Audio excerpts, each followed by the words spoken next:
হযরত সালেবা রাদিয়াল্লাহু তাআলা এক সেকেন্ড একটা পলক জাস্ট দেখছেন, হয়তোবা পর্দা সরে গেছে, গোসল করছিলেন ওই নারী, সরে গেছে, উনি এক সেকেন্ড দেখে চোখকে হেফাজত করছেন, কিন্তু মনের মধ্যে অনুশোচনা, আমি দয়াল নবীর উম্মত, কি উত্তর দিব আল্লাহর কাছে?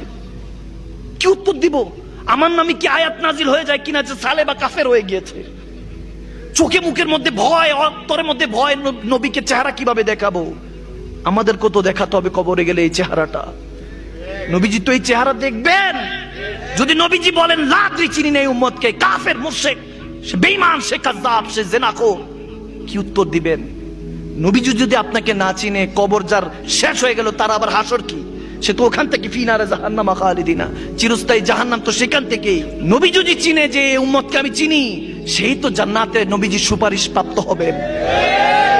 খোদার কসম করে বলছি, আজকে এই যে মনোযোগ দিয়ে শুনছেন, আমার আল্লাহ হয়তোবা এখন আপনার উপর রাজি, এখনো রাজি, এই জন্য হয়তোবা বসিয়ে রেখেছেন। এই রেজামন্দি কতক্ষণ থাকে জানি না। দেখেন, দুনিয়া কিন্তু খুব খারাপ পরিস্থিতিতে আছে, খুব খারাপ পরিস্থিতিতে আছে, আপনি এখনো বুঝবেন না। হেদায়েত বলনেওয়ালা কমে যাচ্ছে, শুননেওয়ালা কমে যাচ্ছে। এখানে আজকে পার্টি, ডিজে পার্টি হইলে মানুষের অভাব হইতো না। হেদায়েতের কথা উঠে যাচ্ছে, কারণ বলনেওয়ালাও হেদায়েতের পথে নাই, শুননেওয়ালা হেদায়েতের পথে আসবে কিভাবে? বলনেওয়ালার হৃদয়ের মধ্যে আমার নবীর প্রেম নাই, আহলে বায়াতের প্রেম নাই, সাহাবায়ে কেরাম ওলি আল্লাহদের আদর্শ নাই, তো শুননেওয়ালা কিভাবে নামাজি হবে? আমি ওদিন সোশ্যাল মিডিয়াতে দেখছি, ঈদুল আজহার নামাজ হচ্ছে, এক যুবক খেলা দেখতেছে, আপনারা অনেকে পেয়ে থাকতে পারেন, নামাজি ঈদুল আজহা। ওই যুবক মোবাইলের মধ্যে দেখতেছি হয়তো বাংলাদেশের খেলা চলছে, ওটা দেখছে। নাউজুবিল্লাহ, নাউজুবিল্লাহ পড়বেন না? জামানা দেখছেন কোথায় গিয়েছে?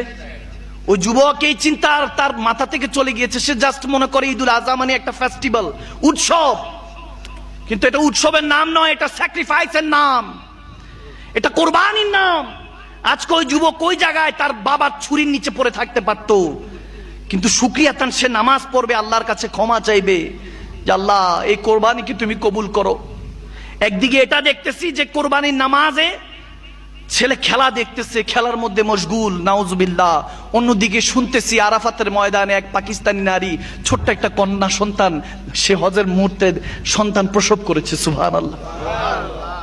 অনেকে শুনতে পারেন যে এবার হজে আরাফাতের ময়দানে এক পাকিস্তানি নারী কন্যা সন্তান ওই আরাফাতের ময়দানে প্রসব করেছে। সুবহানাল্লাহ। আমি তো চিন্তা করতেছি এই যুবক থেকে ওই ছোট্ট বাচ্চা হাজার কোটি গুণ দামি। আওয়াজ দেয় না, ঠিক কিনা? একটু চিন্তা করেন না, এই পাশ আর ওই পাশ, বাংলাদেশে অবস্থা চলতেছে আর মক্কা শরীফে এই অবস্থা। বাংলা শরীফের মধ্যে যুবক গুনার মধ্যে ডুবে আছে, খবর নাই এটা গুনাহ নাকি হালাল না হারাম। আর ওই জায়গার মধ্যে এক নারী গর্ভবতী অবস্থায়, প্রেগনেন্ট অবস্থায়, যেখানে ঘর থেকে বের হইতে পারে না, সে হজে চলে গিয়েছে। সুবহানাল্লাহ বলবেন না? তৌফিক আছে, হজে গিয়েছে, আরাফাতের ময়দানে সন্তান, পুটপুটে একটা কন্যা সন্তান প্রসব করেছে। সুবহানাল্লাহ।